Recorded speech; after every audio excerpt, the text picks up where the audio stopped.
Japan is full of contrast, a place where the past, present, and future collide.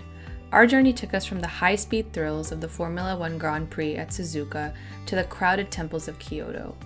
We met the iconic deer of Nara, absorbed the history, and made sure to find some incredible vegetarian food along the way. We're Shipra and Shivam, and we're on a journey to see as much of the world as we can. And here's how we spent the first half of our time in Japan.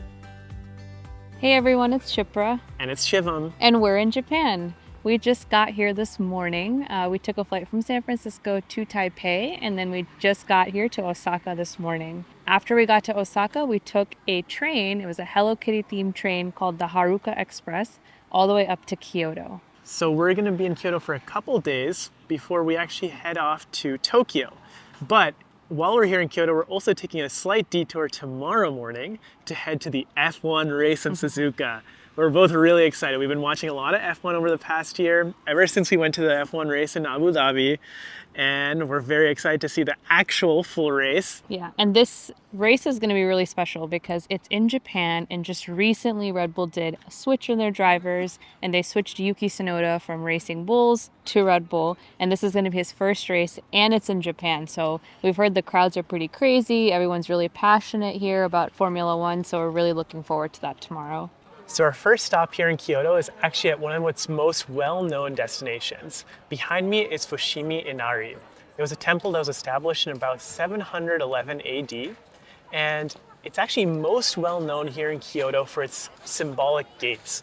There's said to be about 10,000 different gates in this entire path, and from what I know, the bottom part of this temple is quite tourist trappy. You have to start walking up towards the temple to actually get a little bit of space, but we got to start our trek up. So this is where it gets actually quiet and peaceful. So we've walked quite away from the crowds. It's starting to get dark, and I think all the people that were taking their photos are back there. And I think being this far in gives you the opportunity to actually appreciate what this temple is all about. It just seems like it just keeps going. I don't know, maybe we'll walk all the way to the top. So we've just gotten back to the start of Fushimi Inari, and we are about to head out. This is actually the only activity we were going to do today because we just got off the long flight and it's already night. But we're actually going to go check out one of the local vegetarian or vegan places actually. So before coming to Japan, we did a lot of planning around what to eat. And a big problem for us is being vegetarian in Japan is problematic because a lot of meals here are very focused on meat or fish. What's been nice though is that over the past few years, a lot of new vegan or vegetarian focused restaurants have also started to open up in Japan. And they've taken a lot of those classic Japanese recipes and adapt them to the vegan or vegetarian diet. So we're excited to go try out a new place today. We used a website called Happy Cow to scout out a lot of these places, so hopefully they hold up to the reviews. So we're both feeling a little bit jet lagged, so we thought before dinner, let's come back to the hotel and relax for a bit, and then we'll head out again for dinner soon. So I'll give you a little bit of a room tour. So we're staying at the Comfort Hotel in Kyoto. It's a pretty nice hotel. It's not super high end or anything like that, but it's really nice and central for the different activities that we're trying to do. And yeah, one of the things we noticed immediately when coming into this hotel was just how low the ceilings are and how small and compact the rooms are. So I'll give you a little bit of a room tour here. So this is the entryway, and it was super clean when we walked in, but now all of our stuff is everywhere and we have a lot of stuff. So, but you know, very cozy feel. You got your bed, a little bit of storage area for your bags and whatnot. We have a TV too, which is nice, and a little coffee bar. And then the bathroom. So the bathroom is very small, but I think the shower and tub is still a pretty good size. And yeah, it's got all the amenities that you need, very clean. And of course, the best part is that the toilet has all the different functions that you could want in terms of being a bidet. It's like a heated toilet as well, so that's really nice. So we're definitely going to take advantage of that. So today is our second day in Japan. Yesterday, after we saw the Fushimi Inari temple, we went back to the hotel for a little bit to rest, and then after that we went to go to a vegan restaurant called ITADAKIZEN. And this restaurant is actually a fully vegan restaurant, and on top of that, it's only in 3 places. So it's in Kyoto, it's in London, and it's in Paris. So we wanted to check it out and be able to try some authentic cuisine. So we got to try some spring rolls, we had some tofu appetizer, and then we also had a dish called ensen, which I guess is kind of like ramen. The noodles and the broth were really great, and it was really nice atmosphere inside the restaurant as well. So that was a lot of fun. So coming to this Formula One race, we made a little bit of an off the beaten path decision to actually drive in. So usually we had seen a lot of guidance of, okay, go stay in Nagoya, take the train, then take the bus. But the problem with that is Nagoya was not exactly a place on our list that we wanted to check out. On top of that, the train and the bus combination ends up actually taking almost 2.5 hours just to get to the circuit. So we ended up just renting a car in Kyoto from Toyota Rent-A-Car, and we're just driving over. And honestly, driving in Kyoto and driving here in Japan has been super easy. I'm not sure why the hesitation around driving exists, and a lot of people tend not to drive, but I think it's been a good decision. And honestly, it's gotten us here a lot quicker. We're going to be reaching in just about 1.5 hours after leaving Kyoto. And I've got a parking pass right at the circuit, so hopefully that works out. We're making our way over to the circuit. So excited! Shipra, who are you rooting for? As if it's not obvious, I'm rooting for George Russell. Why? He's the man, he's the man. He's got the looks, he's got the driving skills, and I think he's well positioned. I think last year he won a ton, he was on podium multiple times, and I think he's well positioned this year to have more wins, so I'm excited to see how he will perform. My guy, Piastri, is taking it home today. He's going to beat out Max, he's going to beat out Lando, and he's going to come in first. We'll see. I think today is going to be a day for Max, but we can hope for otherwise. Well, regardless, we both also have to root for Yuki because we're in Japan. This is true, this is true. All the fans here are for Yuki. Sporting events in Japan have a very different vibe. Yeah, it's very, very quiet here. Like, you hear the music and that's all you hear. People aren't like yelling, they're not being like, you know, they're not being annoying and obnoxious. Loud. Yeah, it's really peaceful here. Yeah, there's like music blaring and no one is talking. Surprising. People are just sitting patiently waiting for the race to start. So Shipra and I have walked pretty much around the entire course. I've gotten my 10K steps today already, and it's only not even 2 p.m. yet. So. Yeah, and we can verify that there are practically no vegetarian food options. Yeah, it's okay. We had a big breakfast and we brought some snacks, so even if we can't eat anything here, I think it'll be okay. We'll survive one day. Your vegetarian options are basically limited to pizza, where the line is very long. Yeah. Or long potato, okay, aka big fries. That's the other thing, is that the lines are super long here. So if you have to go to the bathroom, good luck. We were able to go right before. I think the lines got really long. Yeah. And like now, if I have to go again, I'm not sure what's gonna happen. I would not go to the bathroom. I think I'm just gonna pop a squat somewhere in the bushes because I can't think of any other better option anymore here. Yeah, so. I think you'd be waiting for over an hour. Yeah. But the cars are out. They're doing some practice laps, some testing laps. Yeah. It's gonna be starting soon. Time to go claim our position. So Shipra, what did you think of your first ever full-on Formula One race in person? Yeah, it was an amazing experience. I think the race was very clean today in the sense that, you know, it wasn't raining and there weren't any red flags or any major crashes. Unfortunately, we didn't get to see any like super cool overtakes or anything like that, but it was still super thrilling to watch all the cars go by, and yeah, I had a really, really fun time. Yeah, I think the racing aspect was interesting, but yeah, there was no overtakes. I think there was only one overtake in the entire race. At least where we were sitting. Yeah, so I think most people ended up in the same position as what they qualified in, but still cool to see. Yeah.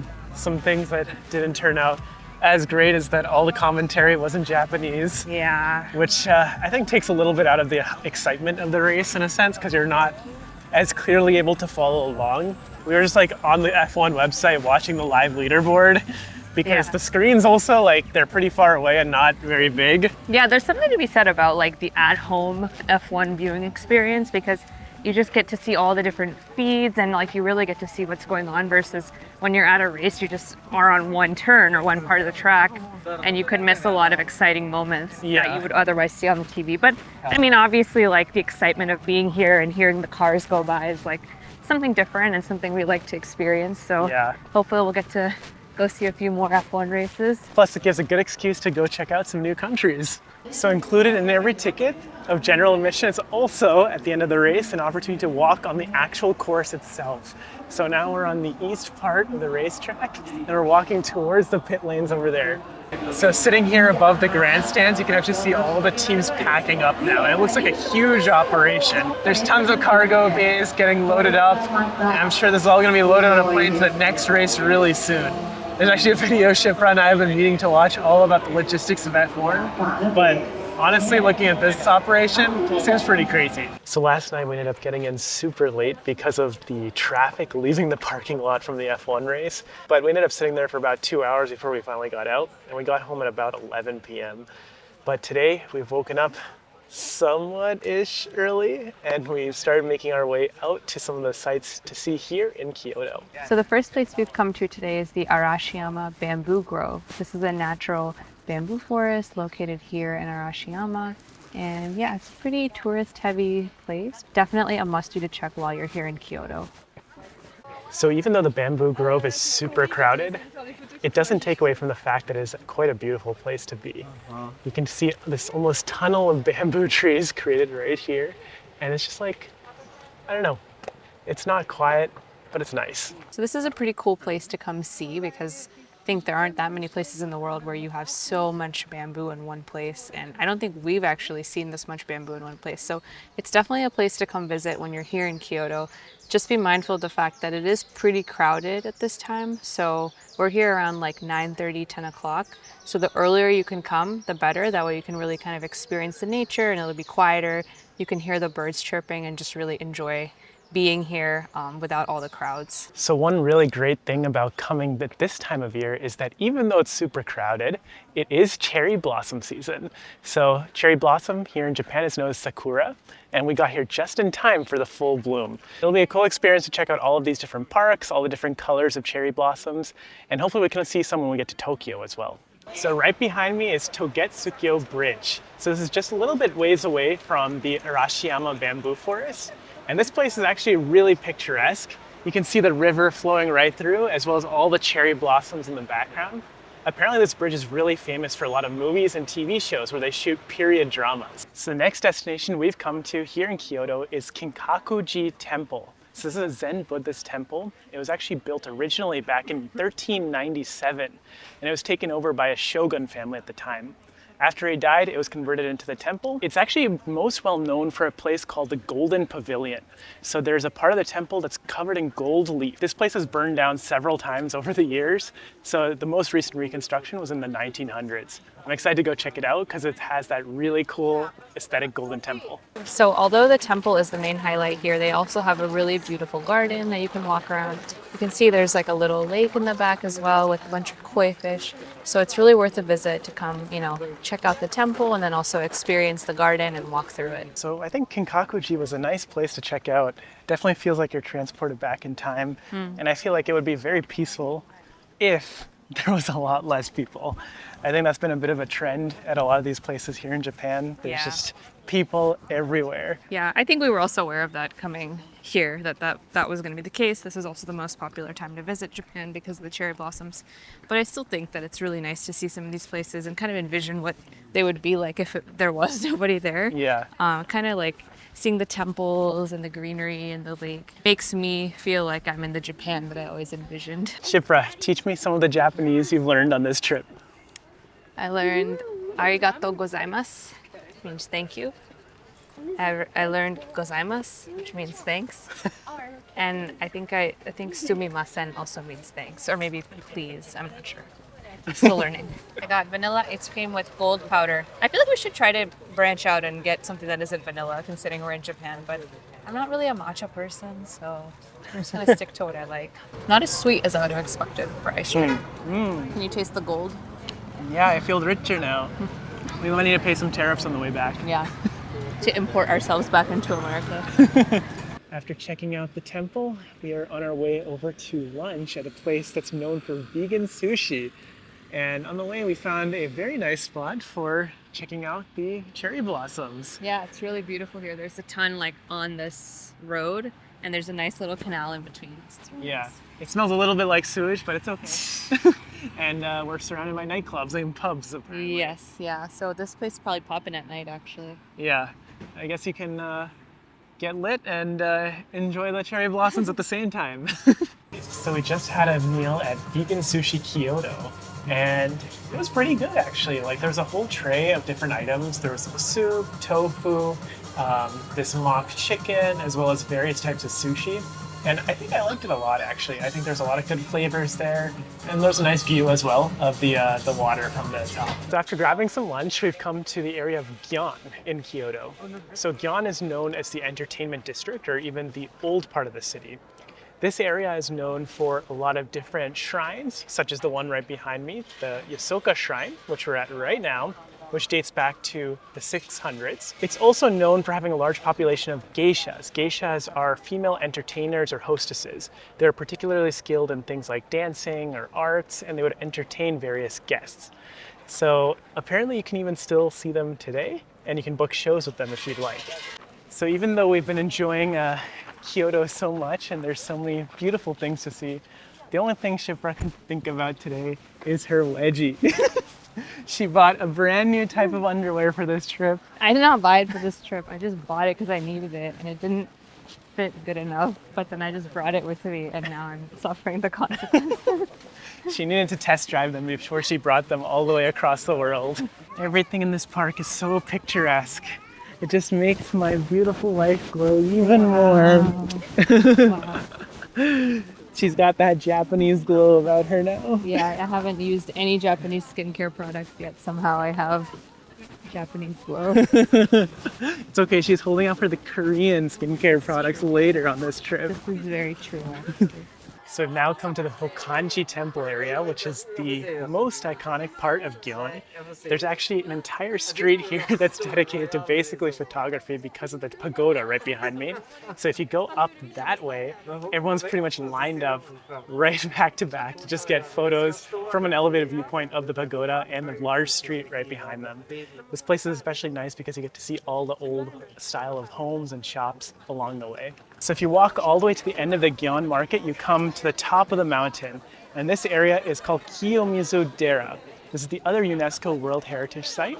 And it's actually known for its astounding hilltop views. And you can see that right from here. We're at the top, you have the pagodas in the back. And then if you turn around back this way, you can look all the way down back into Gion. Shipra left me for a couple of minutes to go sit down and got roped into doing a whole photo shoot. About 30 pictures on the stairs for someone else instead of being able to sit and relax.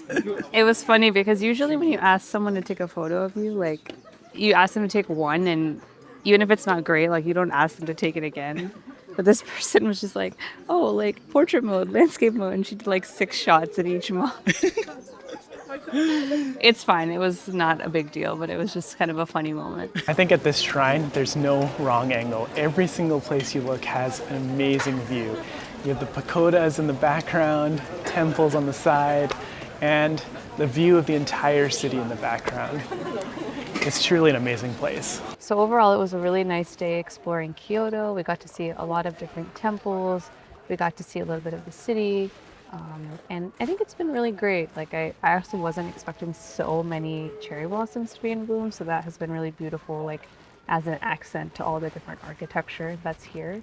And yeah, one of the things I think I really liked about Kyoto is that it's obviously like kind of an ancient city and you can see some of that influence in the architecture and the way people live their life here. But I like that they have kind of adopted some of the like modernities of life, right? They have things are very high tech here and they've done a great job at sort of blending modern convenience and preserving their culture as well. Good morning.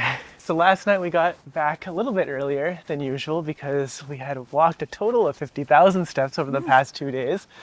And we're probably out for another 20,000+ today. Yeah. But one thing I've noticed is that food here is definitely not quite suited to vegan people or vegetarian people. Yeah. Oftentimes people are told like, wow, Japan has the most amazing food. I think the problem for us is that like, that's very limited if you're a vegetarian or vegan person because like, there's not that many options in terms of food. And the ones that are there, while they taste good, they are not anything out of this world. Yeah, I think they're they're good, but it's not like I would be raving about it and be like, oh my gosh, like the best ramen I had was in Japan. Because, I mean, it's a vegan place, right? It's not going to be the most popular place.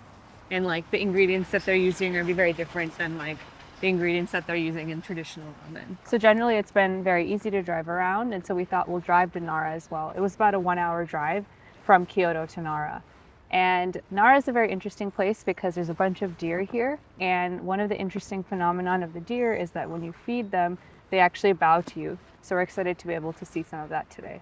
The deer park is super cool because all the deer are so cute and there's a lot of small ones. I don't think they're gonna bow to you unless you actually have some food to feed them. So, and if you have food, then they kind of start attacking you. So yeah, they start jumping at you after they do their bow. They start jumping at you for the food. Yeah, so we're gonna keep a little bit of a distance because another funny thing is that there's a lot of signs here saying beware of deer attacks. Yeah. The only place I've seen deer, quote unquote, in this quantity is in Africa, and those were impalas. Those weren't actually deer, but that was the closest thing I've seen to a deer. Yeah, but it's nice. They're like chilling. I have never been to a park like this where they're just kind of like, they're basically like geese in the Bay Area. They're just like walking around doing their own thing. So after walking to the deer park and unsuccessfully getting them to bow, we are at Tōdai-ji Temple, which is one of the largest Buddhist temples in all of Japan. And it's most known for its great Buddha hall, which has this massive Buddha statue in there. I'm excited to go check it out. Shipra loves Buddhas.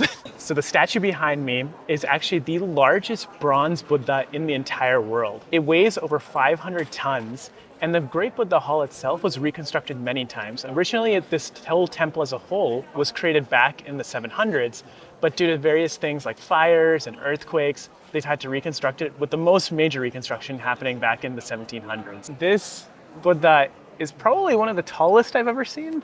I think like I've seen very long ones when I went to Thailand and various different forms, but I feel like this one is actually, while not the most ornate, it's definitely one of the most impressive ones from a size perspective. Oh. Shipra, what did you just say about this Buddha? I said, wow, that's so big. I didn't realize it was so thick. Seems like Buddha's been hitting the gym, right?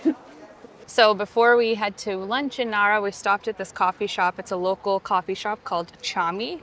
And I got the iced vanilla brulee latte, and it is really good. I kind of wish I got some beans, but we were kind of running late, but really good, really solid.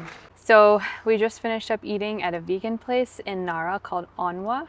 It was actually pretty good. I feel like it's my favorite vegan place that I've eaten here in Japan so far.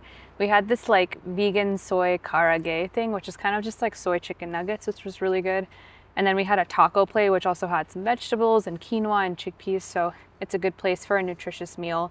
And the staff were really friendly as well. I think my overall impression of Nara is that it's kind of given like small town vibes, really beautiful, really quiet. I enjoyed seeing the deer, enjoyed kind of seeing some of the shops. I was able to get some good coffee. So overall, I would highly recommend coming to Nara.